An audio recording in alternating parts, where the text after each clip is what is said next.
ప్రతి ఇంటికి వెళ్ళి ప్రతి హిందూ బంధువును కలుస్తూ మనందరము హిందువులము మనందరం కలిసి ఉండాలనేటువంటి ఒక సందేశాన్ని తీసుకొని ఇంటింటికి జనజాగరణ అనేటువంటి కార్యక్రమం కూడా దేశవ్యాప్తంగా పూర్తయింది. సమాజాన్ని ప్రభావితం చేసేటువంటి మేధావి వర్గం ఉంటుంది. వాళ్ళందరినీ కలిపి మనందరము కలిసి సమాజంలో ఎదురవుతున్న హిందుత్వానికి ఎదురవుతున్న హిందూ సమాజం ముందున్నటువంటి సవాళ్లను సమస్యలను పరిష్కరించడానికి మన వంతు ప్రయత్నం మనందరం చేయాలి. మనం ఇవ్వాల్సినటువంటి దిశను సమాజానికి ఇవ్వాలన్న ఆ ప్రేరణను కలిగించడానికి ప్రతిష్ఠిత వ్యక్తుల కార్యక్రమాలు, మేధావుల సదస్సులు దేశవ్యాప్తంగా జరిగాయి. ఈరోజు సామాన్యమైనటువంటి హిందువులో కూడా నేను హిందువును అనేటువంటి ఒక దృఢమైనటువంటి ఒక సంకల్పాన్ని నిర్మాణం చేయాలి.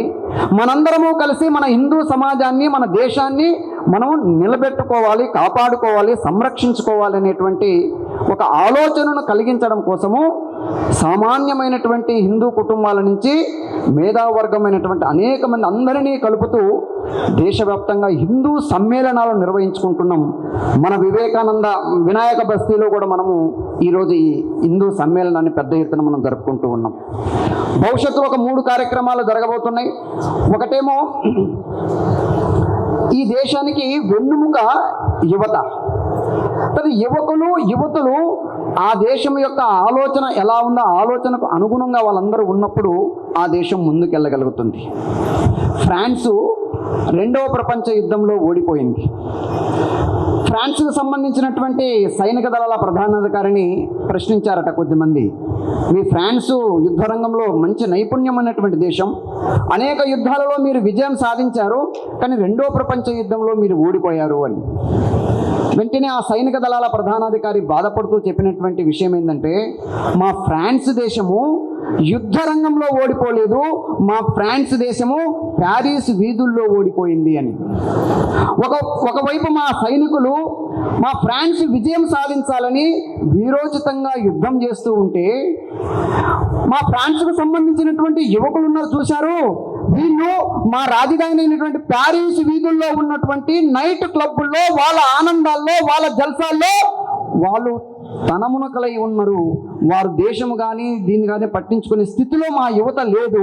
అందుకే మా సైనికులు కనిపించింది, మేము ప్రాణాలను ఒడ్డి మేము విజయం సాధించినప్పటికీ దీన్ని నిలబెట్టుకోవాల్సిన బాధ్యత ఎవరిది? మా తర్వాత ఉన్నటువంటి ఆ యువతదే కదా. వాళ్ళకి ఈ దేశము, ఈ ధర్మము, దీని రక్షణ ఏమి పట్టట్లేదు కదా. మేము ఎవరి కోసం మేము యుద్ధం చేయాలి? ఎందుకు విజయం సాధించాలి?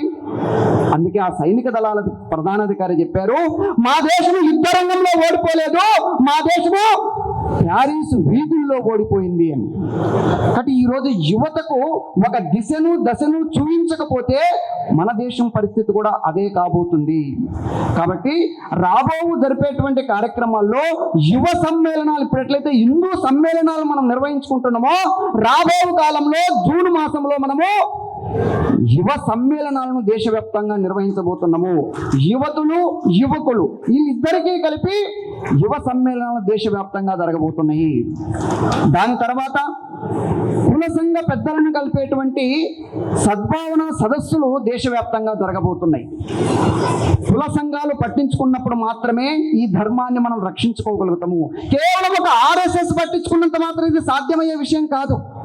ఈ దేశంలో ఉన్నటువంటి ప్రతి కుల సంఘ పెద్ద కూడా నా కులము నుంచి ఒక్కరు కూడా పరాయి మతంలోకి వెళ్ళకూడదు, నా ధర్మము వీడకూడదు అని ఎప్పుడైతే నిర్ణయించుకుంటారో, ఎప్పుడైతే ప్రయత్నం చేస్తారో, అప్పుడు మాత్రమే హిందుత్వం కాపాడబడుతుంది, భారతదేశం కాపాడబడుతుంది. కాబట్టి కుల సంఘ పెద్దల ముందు హిందూ ధర్మం ఎదుర్కొన్నటువంటి అనేక విషయాలను ఇప్పుడు అక్కయ్య గారు ప్రస్తావించారు.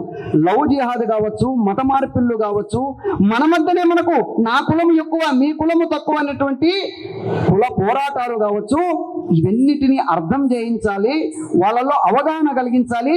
కులము ఏదైనప్పటికీ మనందరము హిందువులము, మనందరము బంధువులము, మనందరము సోదరులము, మనందరము కలిసి ఉండాలి. అప్పుడే ఈ దేశం యొక్క భవిష్యత్తు నిలబడుతుంది అనేటువంటి ఆలోచనను కలిగించడానికి భవిష్యత్తులో కుల సంఘ పెద్దలను కలిపేటువంటి కార్యక్రమాలు, సద్భావన కార్యక్రమాలు దేశవ్యాప్తంగా జరగబోతున్నాయి. ఇక చివరి కార్యక్రమము ఆర్ఎస్ఎస్ యొక్క ప్రాణము దాంట్లోనే ఉంది. మనందరికీ తెలుసు, మాయ రొయ్యల ఫకీర్ అనేటి ఒక ఆయన ఉండేవారు. ఆయన యొక్క ప్రాణము రామచిలుకలో ఉండేది. రాష్ట్రీయ స్వయం సేవక సంఘం యొక్క ప్రాణము సంఘ శాఖలో, ఆర్ఎస్ఎస్ శాఖలో ఉంటుంది. శాఖ ఏంటిది? ఒక గంట సేపు జరిగేటువంటి కార్యక్రమము. హిందువులందరినీ వయసుతోటి సంబంధం లేకుండా చిన్నవాళ్ళు పెద్దవాళ్ళు అందరినీ, పురుషులు మహిళలు విడివిడిగా రాష్ట్రీయ స్వయం సేవక సంఘము శాఖా కార్యక్రమాన్ని నిర్వహిస్తుంటుంది. హిందువుల్లో ఉన్నటువంటి అవలక్షణాలను, అవగుణాలను అన్నింటినీ తొలగించి ఒక సంస్కారాలను నిర్మాణం చేసేటువంటి ఒక వ్యవస్థ సంఘ శాఖ అనేటువంటి వ్యవస్థ. ఈ దేశంలో ఉన్నటువంటి క్రైస్తవులు, విదేశాల నుంచి వాళ్ళ క్రైస్తవ పెద్దలు భారతదేశానికి వచ్చారు. వచ్చి వాళ్ళ ఇక్కడ ఉన్నటువంటి క్రైస్తవులకు సంబంధించిన వాళ్ళ ఫాదర్లు కావచ్చు, వాళ్ళకి సంబంధించిన బిషప్లు వాళ్ళందరూ సమావేశం నిర్వహించి వాళ్ళొక టార్గెట్ని ఇచ్చిపోయారు. ఈ దేశంలో ఉన్నటువంటి క్రైస్తవులకు టార్గెట్ ఏమిచ్చారంటే 2047 నాటికి ఈ దేశానికి 100 సంవత్సరాల స్వాతంత్రం వచ్చి 100 సంవత్సరాలు పూర్తి కాబోతున్నాయి. 2047 నాటికి ఈ దేశం ఎలా ఉండాలంటే ఈ దేశంలో ప్రతి ఊరిలో చర్చి ఉండాలి, ప్రతి ఇంట్లో బైబిల్ ఉండాలి. ఇది క్రైస్తవ పెద్దలు, ఇక్కడున్నటువంటి క్రైస్తవ మత పెద్దలకు ఇచ్చినటువంటి, విదేశాల నుంచి వచ్చినటువంటి క్రైస్తవ పెద్దలు ఇక్కడున్న మత పెద్దలకు ఇచ్చినటువంటి సందేశం, టార్గెట్. మనం అనుకోవచ్చు ఇది అయ్యేదా పోయేదా అని. వాళ్ళ లక్ష్యానికి అనుగుణంగా ఈరోజు గ్రామాన అనేక స్థలాల్లో 2 కుటుంబాలు 3 కుటుంబాలు, ఒక కుటుంబం కూడా ఉండదు, కానీ 70 లక్షలు 80 లక్షలు కోటి రూపాయలు పెట్టి ఈరోజు చర్చిలు నిర్మాణం అవుతూ ఉన్నాయి. ప్రతి ఇంట్లో బైబిల్ అంటే అర్థం ఏంటిది? ఈ దేశంలో ఉన్నటువంటి ప్రతి ఒక్క హిందువును క్రైస్తవుడుగా మార్చాలి, ప్రతి ఊర్లో చర్చి ఉండాలి. ఇది వాళ్ళ పెద్దలు ఇచ్చినటువంటి టార్గెట్. ముస్లింల పెద్దలు కూడా, ముస్లింకు సంబంధించిన వాళ్ళు కూడా ఒక టార్గెట్ ఇచ్చారు. వాళ్ళు ఏమనుకుంటుందంటే 2047 రాబోతున్నది, భారతదేశానికి 100 సంవత్సరాలు పూర్తి కాబోతున్నాయి స్వాతంత్రం వచ్చి. ఈ 2040 నాటికి భారతదేశం ఎలా ఉండాలి? భారతదేశం లాగా ఉండకూడదు, భారతదేశంలో హిందుత్వం ఉండకూడదు, భారతదేశం మొత్తం ఇస్లామీకరణ కావాలి, ముస్లిం దేశం కావాలి. హిందువులారా మీరందరూ సంపాదనలో ఉన్నారు, సంపాదించండి, బాగా సంపాదించండి. మీకు ధర్మము పట్టదు, మీకు హిందుత్వము పట్టదు, మన సమాజము పట్టదు, మన దేశము పట్టదు. చిన్ని నా బొజ్జ శ్రీరామ రక్ష, నేను మంచుకుంటే పర్వాలేదు, పక్కనోడా సర్వనాశనమైనా పర్వాలేదు. ఈ ఆలోచనతోటి హిందువులందరూ ఉన్నారు. మీ ఆలోచన మాకు బాగా అర్థమైపోయింది. మీకు సంపాదనే పరమావధి, సంపాదనే మీ జీవితం యొక్క లక్ష్యము. సంపాదించండి. మీరు సంపాదించిన తర్వాత 2047 నాటికి ఈ దేశం ఇస్లాం దేశం కాబోతున్నది. ఈ దేశం, ఈ సంపదంతా మాకే చెందుతుంది. మీరు సంపాదించండి. ముస్లింలకు వాళ్ళకున్న లక్ష్యం వాళ్ళకుంది, క్రైస్తవులకు వాళ్ళకున్న లక్ష్యం వాళ్ళకుంది. ఎటువంటి లక్ష్యం లేనటువంటి సమాజం ఏదైనా ఉందా అంటే అది హిందువులు మాత్రమే. మనకు ఎటువంటి టార్గెట్స్ లేవు, ఎటువంటి లక్ష్యం లేదు. మన దేశము ధర్మం ఏది మనకు పట్టదు. కాబట్టి ప్రతి ఊర్లో చర్చి ఉన్నప్పుడు, ప్రతి ఊర్లో మసీదు ఉన్నప్పుడు, ప్రతి ఊర్లో ఈ ధర్మాన్ని, ఈ దేశాన్ని రక్షించేటువంటి రాష్ట్రీయ స్వయం సేవక సంఘం యొక్క సంఘ శాఖ ఎందుకు ఉండకూడదు? హిందూ సమాజం ఆలోచించాలి ఈ విషయాన్ని. కేవలం రాష్ట్రీయ స్వయం సేవక అనేది మనందరితోటి కలిసి ఉన్నది, అదే పెద్ద వేరే సంస్థ అనుకోవద్దు. మనలో భాగము, మనందరం కలిస్తేనే రాష్ట్రీయ స్వయం సేవక సంఘం. బయట నుంచి ఆకాశం నుంచి ఊడిపడలేదు రాష్ట్రీయ స్వయం సేవక సంఘం. మనలాంటి ఆవేదనతో ఉన్నటువంటి అనేక మంది హిందూ బంధువులందరూ కలిసి నిర్మాణం చేస్తేనే 100 వసంతాలు పూర్తి చేసుకున్నది ఆర్ఎస్ఎస్. ప్రతి ఊర్లో ఒక సంఘ శాఖ పెట్టాలి. ఈ 7వ కార్యక్రమం, చిట్ట చివరి కార్యక్రమం, రాష్ట్రీయ స్వయం సేవక సంఘ చిట్ట చివరి కార్యక్రమం ఏంటంటే ఈ 100 సంవత్సరాల శతాబ్ది కార్యక్రమంలో ఈ దేశంలో 6 లక్షల పైన గ్రామాలు ఉన్నాయి. రాష్ట్రీయ స్వయం సేవక సంఘము 100 సంవత్సరాల నుంచి పనిచేస్తుంటే ఇప్పటి వరకు మనము ఒక 1000 గ్రామాల్లో మాత్రమే సంఘ శాఖను పెట్టగలిగాం. ఈ శతాబ్దిలో భాగంగా రాష్ట్రీయ స్వయం సేవక సంఘము రోజు నడుస్తుందా నడవదా తర్వాత విషయము. ఆర్ఎస్ఎస్ అనేది ఒకటి ఉంది. హిందూ ధర్మం కోసము, భారతదేశం కోసము, హిందుత్వం కోసము ఆ సంస్థ పనిచేస్తూ ఉంటుంది. ఆ సంస్థకు ఆధారము సంఘ శాఖ. సంఘ శాఖకు మన ఇంట్లో ఉన్నటువంటి మనందరము వెళ్ళినప్పుడు ఈ ధర్మము కాపాడబడుతుంది. కాబట్టి ఆర్ఎస్ఎస్ శాఖ అనేది నా గ్రామంలో ఉందా? కాబట్టి మొత్తం దేశంలో ఎన్ని గ్రామాలు ఉన్నాయో అన్ని గ్రామాల్లో ఒక వారం రోజుల పాటు సెప్టెంబర్ మాసంలో రాష్ట్రీయ స్వయం సేవక సంఘం యొక్క సంఘ శాఖలు నిర్వహించాలి. ఇది చిట్ట చివరి కార్యక్రమము, 7వ కార్యక్రమము. కానీ 7 కార్యక్రమాలను తీసుకొని హిందూ సమాజాన్ని జాగృతం చేయడం కోసమే 7 కార్యక్రమాలు ఉన్నాయి. ఆర్ఎస్ఎస్ గొప్పలు చెప్పుకోవడానికి, ఆర్ఎస్ఎస్ గురించి పొగడ్తలు వినడానికి ఈ కార్యక్రమాలు లేవండి. ఈ దేశం ముందున్న సవాళ్ళు ఏంటిది, హిందుత్వం ముందున్న సవాళ్ళు ఏంటిది, దీన్ని ఎలా పరిష్కరించుకోవాలి, దీన్ని ఎలా ఎదుర్కోవాలి, దీనికి సమాజాన్ని ఎలా సమాయత్తం చేయాలి, దీని కొరకు రాష్ట్రీయ స్వయం సేవక సంఘము ఈ 7 రకాల కార్యక్రమాలను యోజన చేసి కార్యక్రమాలు దేశవ్యాప్తంగా హిందూ బంధువులందరినీ కలుపుతూ వాళ్ళకి ఈ విషయాలను వివరించేటువంటి ఒక ప్రయత్నం చేస్తూ ఉన్నారు. కొద్దిమంది ప్రశ్నించవచ్చు, ఆర్ఎస్ఎస్ ఏం చేసిందా దేశానికి? ఇప్పుడు కూడా కొద్దిమంది అంటారు. మనం ప్రశ్నించాల్సింది ఏంటంటే ఆర్ఎస్ఎస్ ఈ దేశానికి ఏమీ చేయలేదు ప్రశ్నించాల. సాధారణంగా సంఘానికి, సంఘంలో ఉన్న స్వయం సేవకులకు ఈ దేశానికి మనం ఏదన్నా చేస్తే, మన తల్లికి నేను ఏదైనా సేవ చేశాను అనుకోండి, అందరికి పోయి నా తల్లికి నేను సేవ చేశాను ఎవరైనా చెప్పుకుంటారండి? ఎవరైనా చెప్పుకున్నారనుకోండి, ఆయనకేదో లోపం ఉంది అని అనుకుంటారు ఎదుటి వాళ్ళు. రాష్ట్రీయ స్వయం సేవక సంఘం కూడా ఈ భావనతోటే పనిచేస్తూ ఉంటుంది. మన దేశానికి పనిచేయడం అంటే మన మాతృభూమికి పనిచేయడము, మన మాతృభూమికి, మన తల్లికి మనం సేవ చేసిన దాన్ని 10 మందికి చెప్పుకోవాల్సిన అవసరం ఏంది? అందుకే రాష్ట్రీయ స్వయం సేవక సంఘము అనేక కార్యక్రమాలు చేస్తూ ఉన్నప్పటికీ ఎప్పుడు తన గురించి ఎక్కువగా చెప్పుకోదు. కానీ సంఘము ఈ దేశానికి 100 సంవత్సరాలలో అనేక రకాల కార్యక్రమాలు చేసింది. ఈరోజు కశ్మీర్ అనేటువంటిది భారతదేశంలో మిగిలి ఉంది, మనలో భాగంగా ఉంది, భారతదేశంలో భాగంగా మిగిలిందంటే దానికి కారణం ఎవరు? ఆ రోజు ఉన్నటువంటి ఆర్ఎస్ఎస్ ద్వితీయ సర్సంఘ చాలకైనటువంటి పరమ పూజనీయ గురూజీ కశ్మీర్ రాజుగారితో, హరిసింగ్ గారితో మాట్లాడి పాకిస్తాన్తో కలవబోయేటువంటి కశ్మీర్ను భారతదేశంలో నిలిపి ఉంచగలిగారు. 1947లో దేశము స్వాతంత్రం వచ్చింది దేశానికి. కానీ దేశము మాతృభూమి 2 ముక్కలైపోయింది. పాకిస్తాన్ అనేటువంటి ఒక కొత్త దేశం ఏర్పడినది. ప్రపంచంలో ఎక్కడ కూడా మతము, ఒక దేశానికి ఆధారము మతము కాదు, గుర్తుపెట్టుకోవాలి. మేము ముస్లింలు ఎక్కువగా ఉన్నాం కాబట్టి మాకు ఒక కొత్త దేశం, మేము దేశాన్ని ఏర్పాటు చేసుకుంటాం. మరి ఒక దేశం ఏర్పడడానికి, ఒక దేశానికి ఆధారము, ఒక దేశానికి ఆయువు పట్టు మతమే అయినట్లయితే ప్రపంచంలో 200 దేశాలు ఉన్నాయి. 200 దేశాల్లో 160 దేశాల వరకు క్రైస్తవ దేశాలు ఉన్నాయి. మతమే ఆధారమైనప్పుడు 160 దేశాలు ఉండాల్సిన అవసరం ఏముంది? క్రైస్తవులందరూ కలిసి ఒకే దేశంలాగా ఉండొచ్చు కదా. మతమే ఆధారమైతే దేశానికి ప్రపంచంలో సుమారుగా ఒక 50 ముస్లిం దేశాలు ఉన్నాయి. ముస్లిం దేశాలన్నీ కూడా ఒకే దేశంలాగా ఉండొచ్చు కదా. 50 దేశాలుగా ఎందుకున్నారు?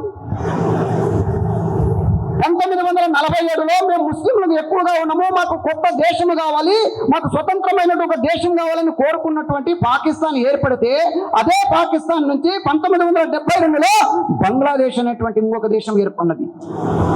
ఎందుకు ఏర్పడినది అట్లా? ఒకే మతస్థులు కదా. ఈరోజు మనం చూస్తూ ఉన్నాము, బంగ్లాదేశ్ కానీ, పాకిస్తాన్ కానీ, ఆఫ్ఘనిస్తాన్ కానీ ఎందుకు యుద్ధాలు చేసుకుంటూ ఉన్నారు? ఒకే మతస్థులు కదా. కాబట్టి ఒక దేశం నిలబడాలంటే, ఒక దేశానికి ఆధారం ఏంటంటే మతము కాదు, జాతీయత, నేషనాలిటీ.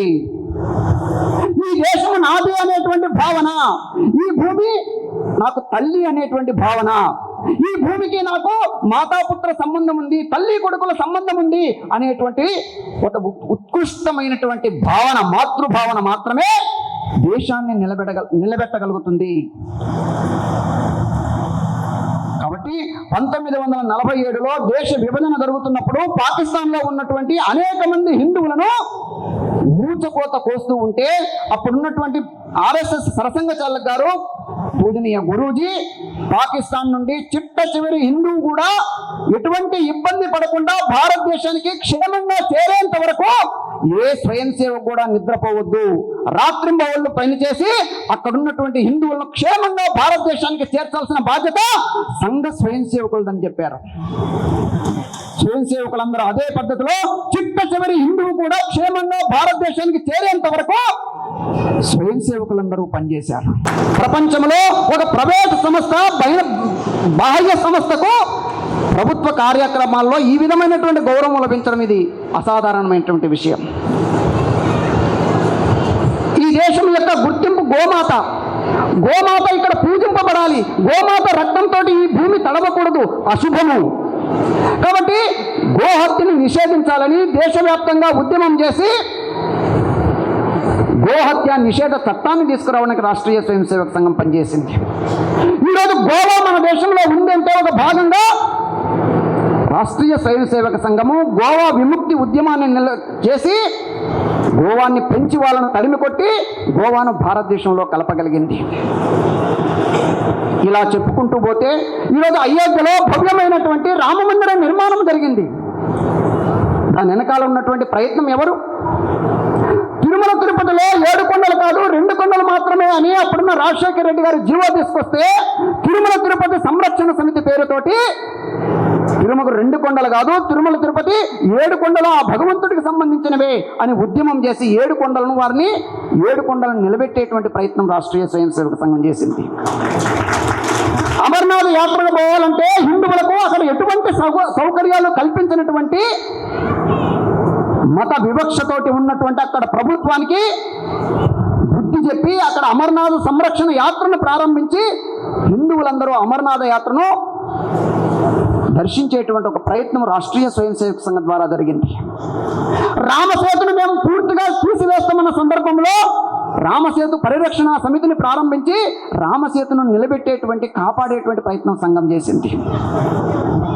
ఇలా చెప్పుకుంటూ పోతే రాష్ట్రీయ స్వయం సేవక సంఘము ఈ దేశానికి సంబంధించిన ప్రతి దాంట్లో కూడా ప్రతి కష్టంలో కూడా ప్రతి ఆపదలో కూడా రాష్ట్రీయ స్వయం సేవక సంఘము ముందుండి ఈ దేశాన్ని కాపాడింది. అటువంటి రాష్ట్రీయ స్వయం సేవక సంఘము 100 సంవత్సరాలు పూర్తి చేసుకున్నటువంటి సందర్భంగా ఒక 2-3 విషయాలను గుర్తు చేసి నేను పూర్తి చేస్తాను. రాష్ట్రీయ స్వయం సేవక సంఘం దేని గురించి పనిచేస్తున్నదంటే మొట్టమొదట ఇక్కడ ఉన్నటువంటి హిందువులందరము కూడా మనందరము విశ్వాసంతో గర్వంగా చెప్పుకోవాల్సిన విషయం ఏంటంటే నేను హిందువును. ఒక క్రైస్తవుని దగ్గరికి పోయి ఏమయ్యా నువ్వు ఎవరు అంటే క్రైస్తవుడు ఏం చెప్తాడండి? నేను క్రైస్తవుణ్ణి అంటాడు. క్రైస్తవంలో కులాలు లేవా? క్రైస్తవంలో చాలా కులాలు ఉన్నాయి. క్యాథలిక్లు, ప్రొటెస్టెంట్లు, ఏథెన్స్, సెవెంత్ అడ్వెంచర్స్ 70 కులాలు ఉన్నాయి వాళ్ళ దగ్గర. మరి నేను క్యాథలిక్ అని ఏ క్రైస్తవుడు అని చెప్తాడా?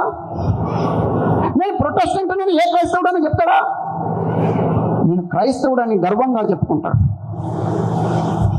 ఒక ముస్లిం దగ్గరికి పోయి ఏమయ్యా నువ్వు ఎవరు అంటే ఆ ముస్లిం ఏం చెప్తాడండి?